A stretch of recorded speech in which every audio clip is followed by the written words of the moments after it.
Hello friends, मैं हूं सन्मय प्रकाश और सबसे पहले इस करंट फर्स्ट वीडियो में इंपॉर्टेंट टॉपिक्स देखते हैं क्या क्या है। तो देश के सबसे लंबे समुद्री पुल का नाम बताएं जिसका उद्घाटन प्राइम मिनिस्टर नरेंद्र मोदी ने किया है। इसके बारे में डिटेल में बात करेंगे। किन देशों की सेनाओं ने यमन में हूती विद्रोहियों पर एयर स्ट्राइक किया है। किस गायिका ने क्लाइमेट कंसर्ट में 140 भाषाओं में गाकर वर्ल्ड रिकॉर्ड बनाया है। एप्पल को पछाड़कर दुनिया की सबसे मूल्यवान कंपनी कौन बन गई है। उस्ताद राशिद खान, उनका निधन हो गया, उनके बारे में जानेंगे। वाइब्रेंट गुजरात ग्लोबल समिट हुआ है, उस पर भी चर्चा करेंगे। और भी कई टॉपिक है, कई क्वेश्चन है, सब पर बात करेंगे दोस्तों। तो शुरू करते हैं और सबसे इंपॉर्टेंट क्वेश्चन लेते हैं। देश के सबसे लंबे समुद्री पुल का नाम क्या है और ये किस जगह पर स्थित है, जिसका उद्घाटन प्राइम मिनिस्टर नरेंद्र मोदी ने किया है। कब किया है? 12 जनवरी को। इसका नाम है अटल बिहारी वाजपेयी सेवरी न्हावा शेवा अटल सेतु। नाम थोड़ा लंबा है लेकिन आपको ध्यान में रखना होगा। वैसे शॉर्ट में इसको अटल सेतु कहा जाएगा, ठीक है। और ये न्यूज़ देख रहे हैं आप। ये रहा फोटोग्राफ उद्घाटन के दौरान का। 12 जनवरी को प्राइम मिनिस्टर नरेंद्र मोदी ने अटल बिहारी वाजपेयी के नाम पर रखे गए इस अटल सेतु का उद्घाटन किया है, ठीक है।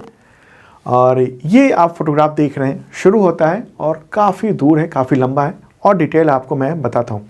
तो ये वीडियो देख रहे हैं आप और इससे समझ में आएगा कि कितना बड़ा है, कितना लंबा है ये, ठीक है। ये देश का सबसे लंबा समुद्री ब्रिज है। अगर समुद्री ब्रिज की बात होगी तो देश का सबसे लंबा समुद्री ब्रिज कहेंगे इसे।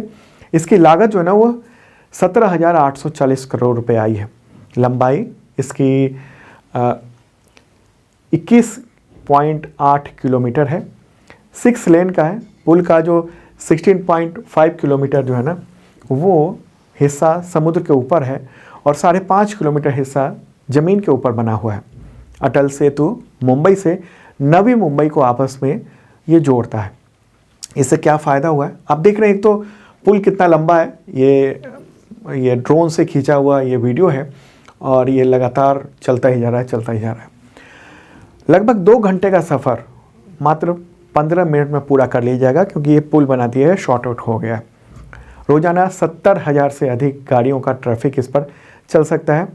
पुल पर वाहनों की जो अधिकतम स्पीड होगी वो 100 किलोमीटर प्रति घंटे होगी, ठीक है।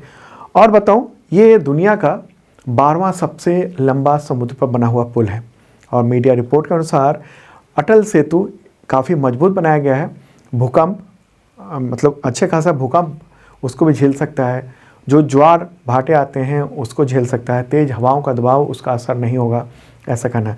निर्माण किस किस ने किया है? तो सीमा सड़क संगठन, इरकॉन, इन्फिनिटी और SP Singla construction private limited, तो सब ने मिलकर किया है इसको।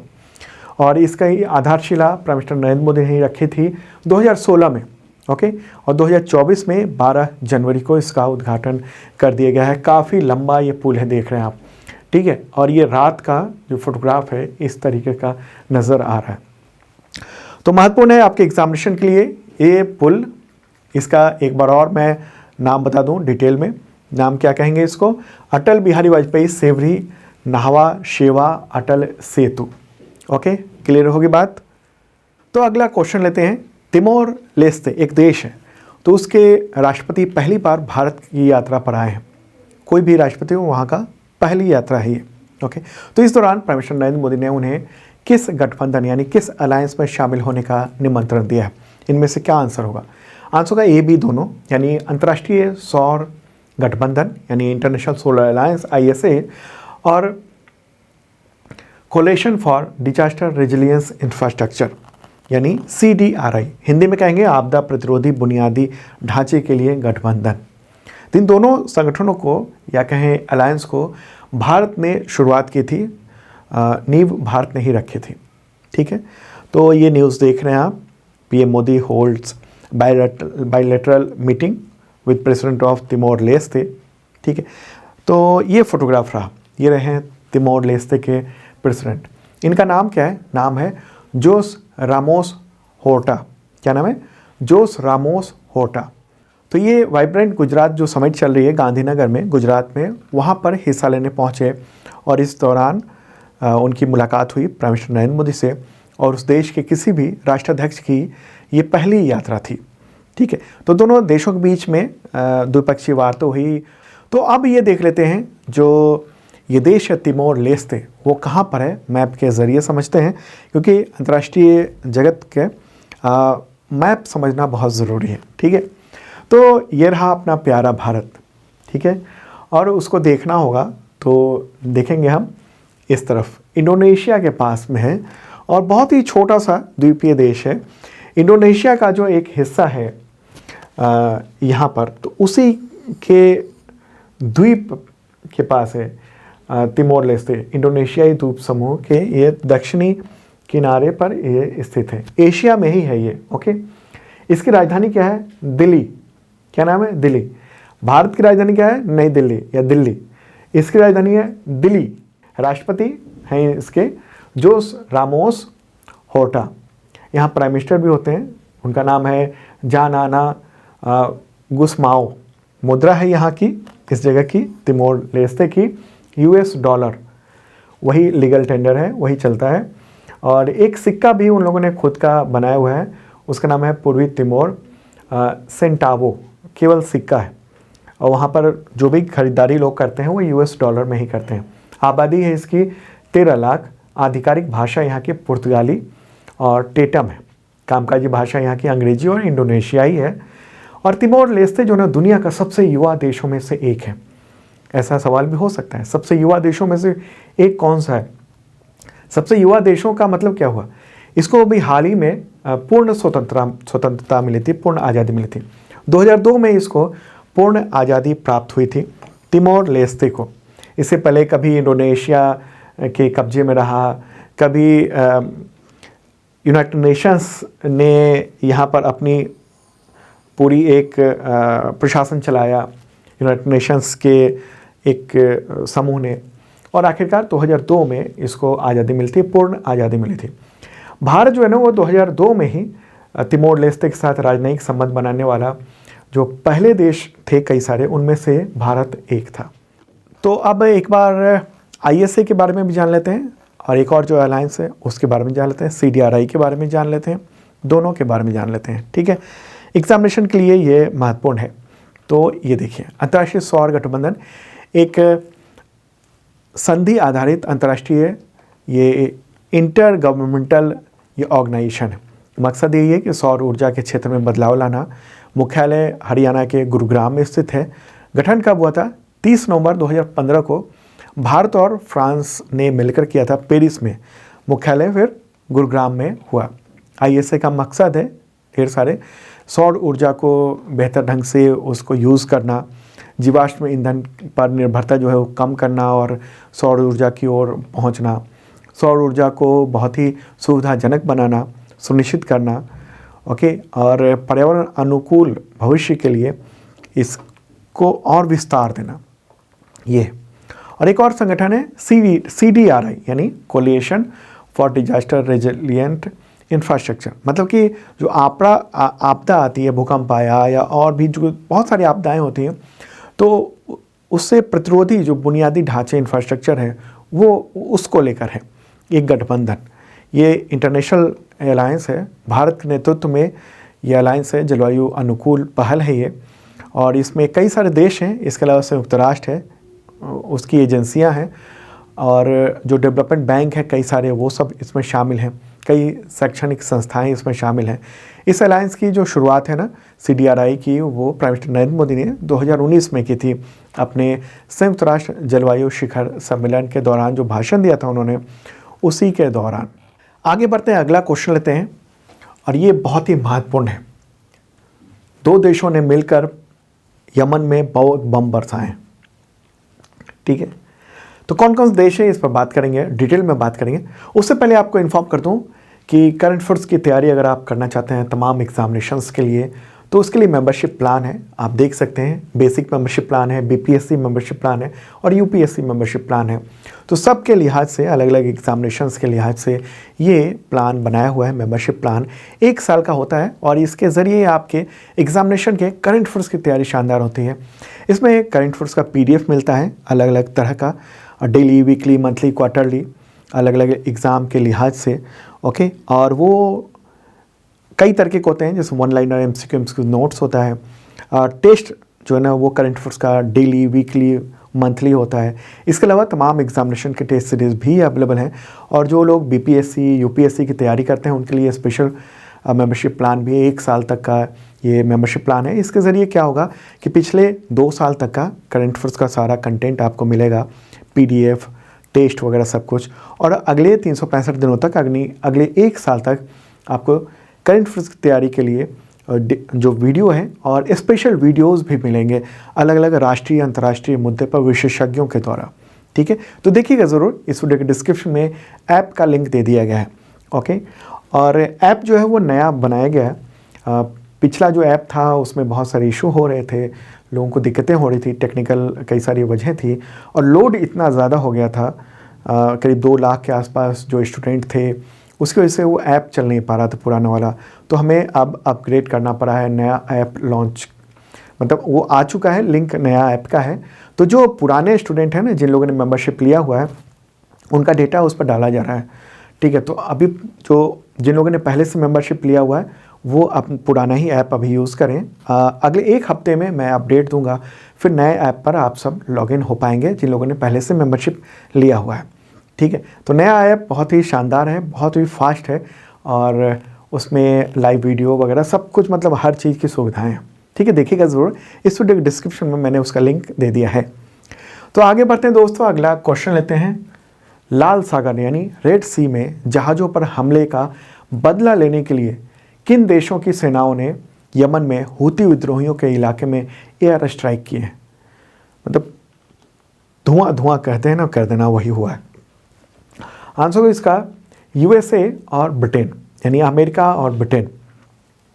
तो न्यूज़ भी आप देख रहे हैं, दोनों की सेनाओं ने मिलकर, एयरफोर्स, नेवी, दोनों ने मिलकर 11 जनवरी को यमन में हूती विद्रोहियों के नियंत्रण वाले इलाके पर बम बरसाए, मिसाइलें बरसाई। ओके, तो ये सब हुआ है। और इससे क्या हुआ है, इससे 2014 से जो गृह युद्ध में फंसा हुआ यमन है वो एक बार फिर से जंग की चपेट में आ गया है। हालांकि इसके विरोध में रूस और ईरान तुरंत ही चर्चा के लिए यूनाइटेड नेशंस सिक्योरिटी काउंसिल पहुंच गए, संयुक्त राष्ट्र सुरक्षा परिषद पहुंच गए और तत्काल बैठक बुलाने की मांग की है। तो अब एक काम करते हैं कि यमन को देख लेते हैं मैप में, फिर और डिटेल आगे बताएंगे आपको इसके बारे में, और हूती विद्रोही कौन हैं ये सब भी आपको समझ में आ जाएगा इसके ज़रिए। ठीक है, तो एक बार मैप के ज़रिए चलते हैं और ये आप देख रहे हैं प्यारा भारत है ये, और ये मिडिल ईस्ट कहते हैं अमेरिका और यूरोप के लोग। हमारे लिए इधर वाला जो हिस्सा है वो पश्चिम एशिया है। ठीक है, तो उसी में ये येलो कलर का जो देख रहे हैं आप वो है यमन। क्या है वो है यमन। ठीक है, तो यमन में जो क्या है ना कि 2014 से ही गृह युद्ध फैला हुआ है, ये यमन है। और इधर वाला ओमान है, ओमान शांत क्षेत्र है, सारा बवाल यहाँ पर हो चल रहा है। ठीक है, अब हुआ है कि 2014 से यमन में ये सिविल वार चल रहा है। मुख्य कारण है इसका शिया और सुन्नी विवाद। यमन में 2 समुदाय में हमेशा इन दोनों समुदाय में विवाद रहता था।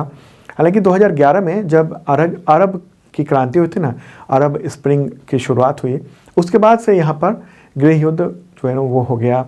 2014 में शिया विद्रोहियों ने सुन्नी सरकार के खिलाफ मोर्चा खोल दिया और सेना भी 2 फार हो गई थी उस दौरान।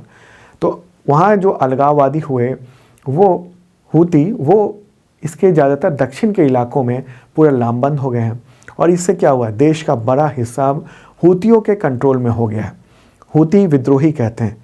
और अरब देशों में दबदबा बनाने की होड़ में ईरान और सऊदी अरब भी इस गृह युद्ध में कूद चुके थे। एक तरफ हूती विद्रोहियों को शिया बहुल देश ईरान उसका समर्थन मिलता है, तो दूसरी तरफ जो वहाँ की सरकार है, जो उसका इलाका कुछ ही हिस्से में है, तो उसको समर्थन रहता है सऊदी अरेबिया का। सऊदी अरेबिया ने भी बहुत सारे बम बरसाए थे पिछले 10 साल से, वो यहाँ पर यमन में बरसा रहा है हूती विद्रोहियों के खिलाफ। बाद में अब थक हार के सऊदी अरेबिया ने वहाँ अपना मिशन जो है ना वो कम कर दिया है, बहुत ही लिमिटेड कर दिया है। अब क्या हुआ है जिसकी वजह से अमेरिका और ब्रिटेन ने मिलकर बमबारी की है, एयर स्ट्राइक की है, मिसाइलें वहाँ पर फेंकी हैं।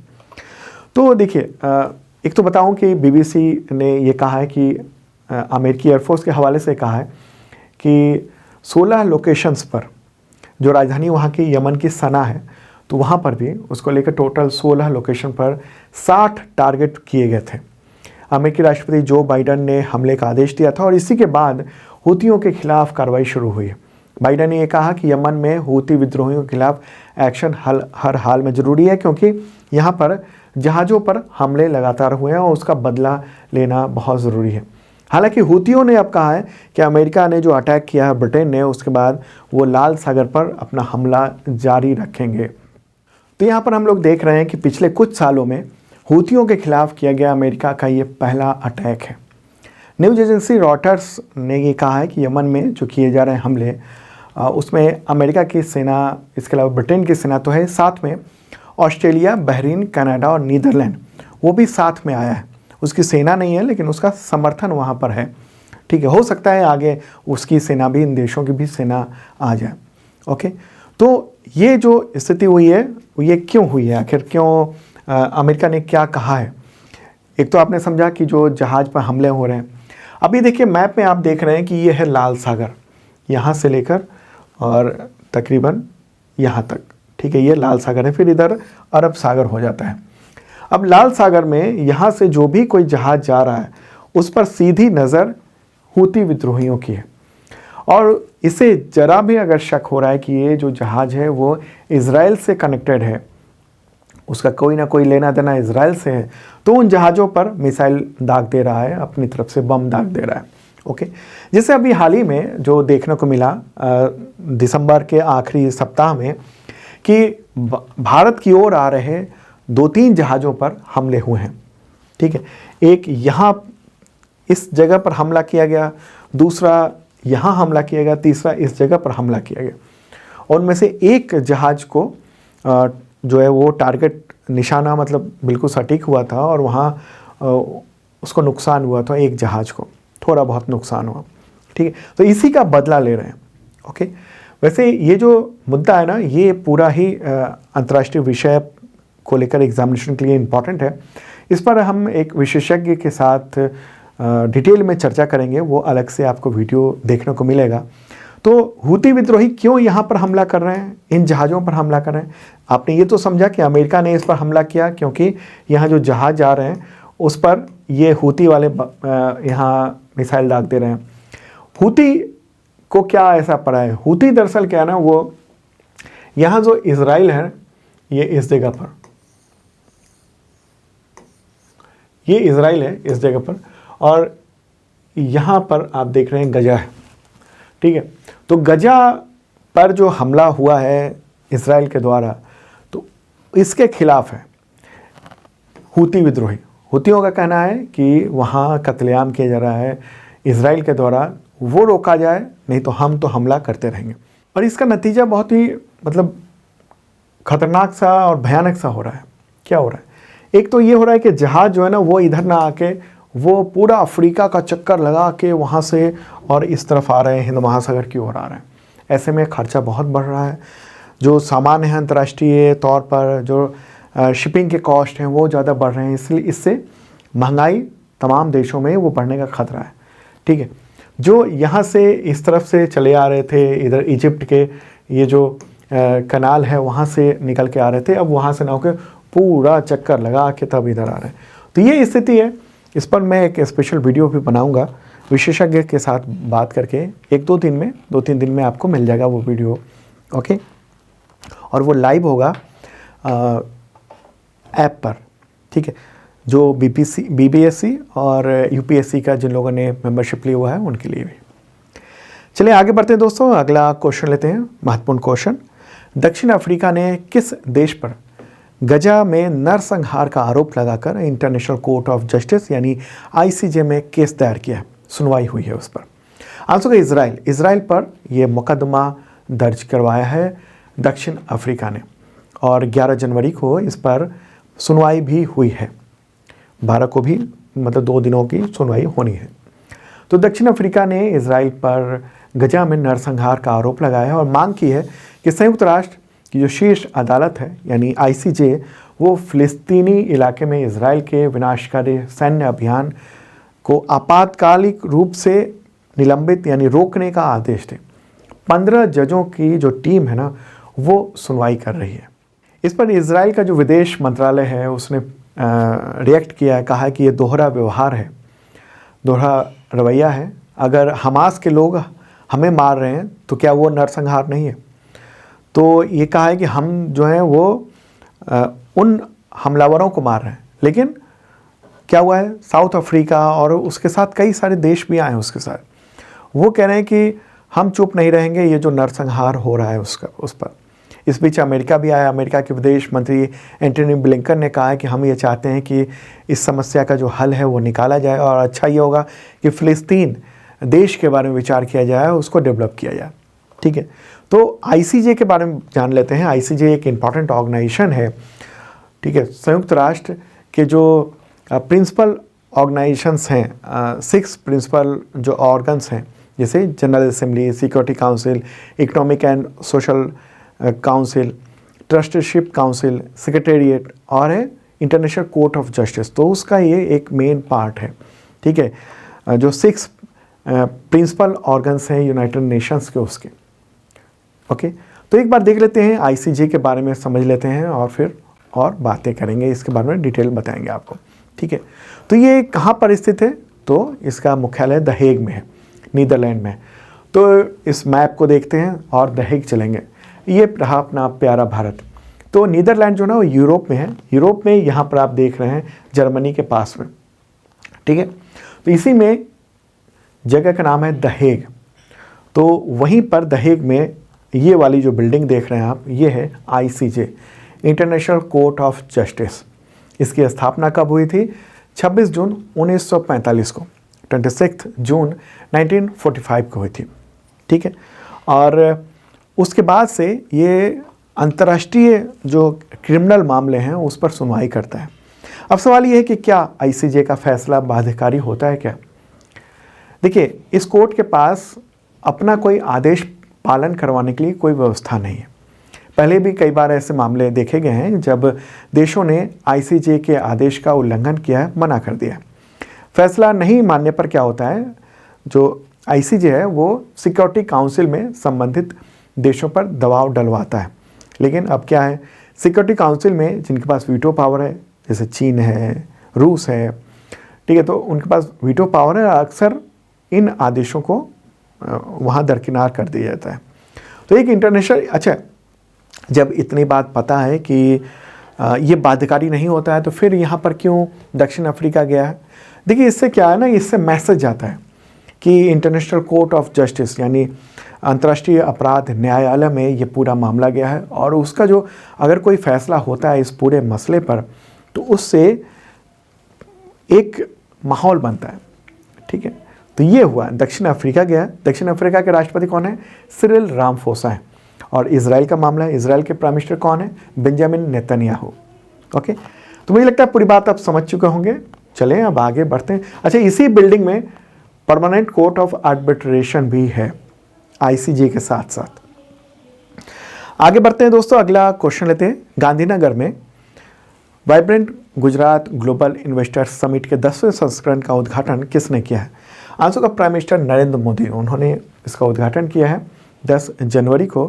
देखिए, इसकी शुरुआत हुई थी ना वाइब्रेंट गुजरात ये ग्लोबल समिट की, 2003 में हुई थी, और उसके बाद से लगातार ये आयोजन किया जा रहा है। क्या है ये समिट, क्या होता है इसमें? देखिए, वाइब्रेंट गुजरात, इसको ग्लोबल समिट कहिए, ये 2 सालों पर होने वाला एक निवेश का एक ग्लोबल बिजनेस इवेंट है, और इसके ज़रिए गुजरात जो है ना वो निवेश कलेक्ट करने की कोशिश करता है। ओके, तो अभी जो ये चल रहा है वो 10 से 12 जनवरी तक चल रहा है, और इसमें 100 से ज़्यादा देशों के अधिकारी, व्यापारी वगैरह इसमें हिस्सा ले रहे हैं।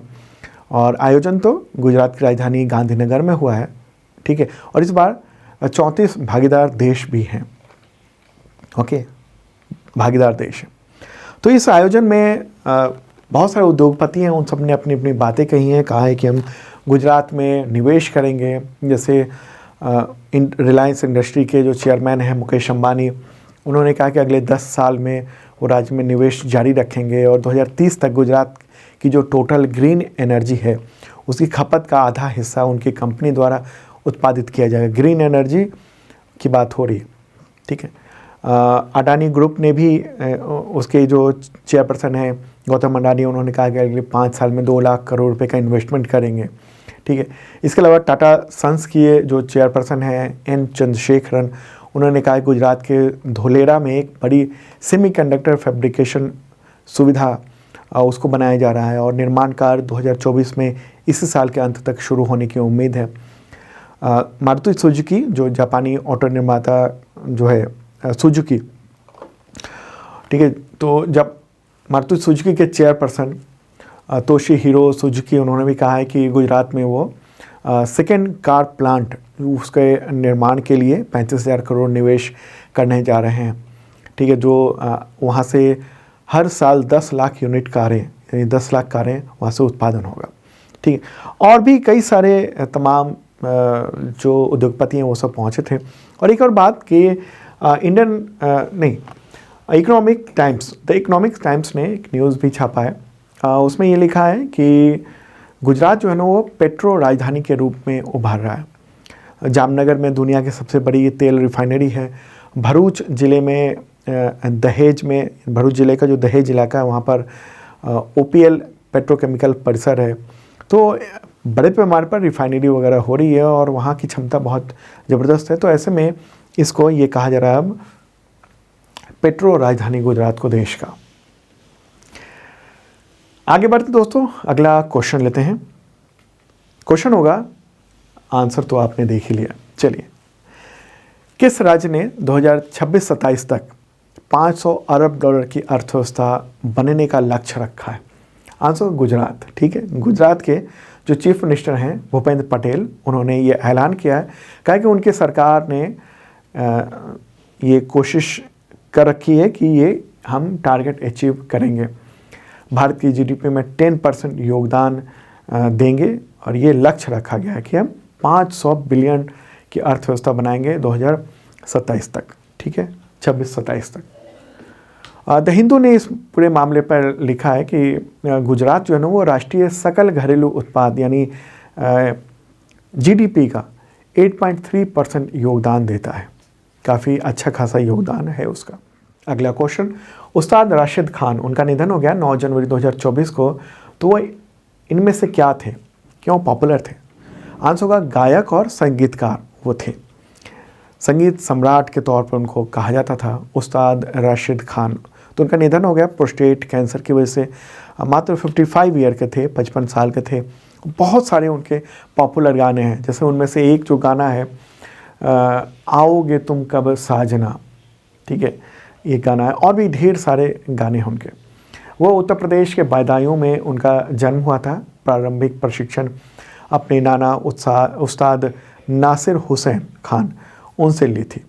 ठीक है, और काफ़ी पॉपुलर थे, तो उनका निधन हो गया।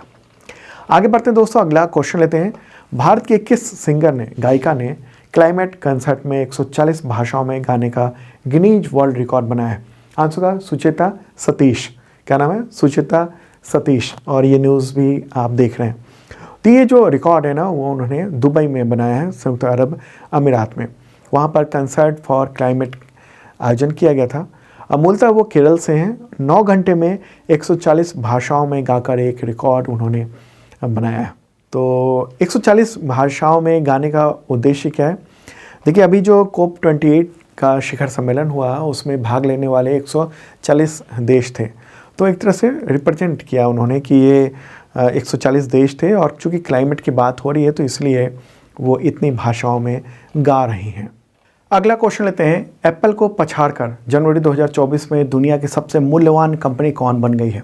आंसर को माइक्रोसॉफ्ट। क्या है? माइक्रोसॉफ्ट। माइक्रोसॉफ्ट के शेयरों में अभी तेज़ी देखी गई है, और इसी के साथ इसका जो मार्केट वैल्यूएशन हो गया है ना वो है $2.87 ट्रिलियन। कितना? $2.87 ट्रिलियन। दरअसल माइक्रोसॉफ्ट जो है वो जनरेटिव आर्टिफिशियल इंटेलिजेंस पर गंभीरता से काम कर रही है, और ऐसे में निवेशकों को आकर्षित करने में काफ़ी मदद मिली है। ओपन AI का जो ChatGPT है उसमें बड़ा इन्वेस्टमेंट है माइक्रोसॉफ्ट का। ठीक है, तो अब दुनिया की जो सबसे मूल्यवान कंपनी हो गई वो माइक्रोसॉफ्ट हो गई है। जनवरी 2024 तक का ये मैं डेटा दे रहा हूँ, और उसकी वैल्यू माइक्रोसॉफ्ट की 2.87 ट्रिलियन डॉलर है।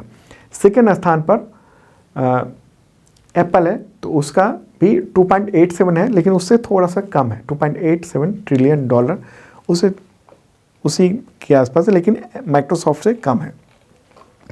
आगे बढ़ते हैं, अगला क्वेश्चन। केंद्र सरकार ने रक्षा मंत्रालय में अतिरिक्त सचिव और महानिदेशक अधिग्रहण यानी एक्विजिशन के रूप में किसे नियुक्त किया है, किसे अपॉइंट किया है? आंसर होगा समीर कुमार सिन्हा।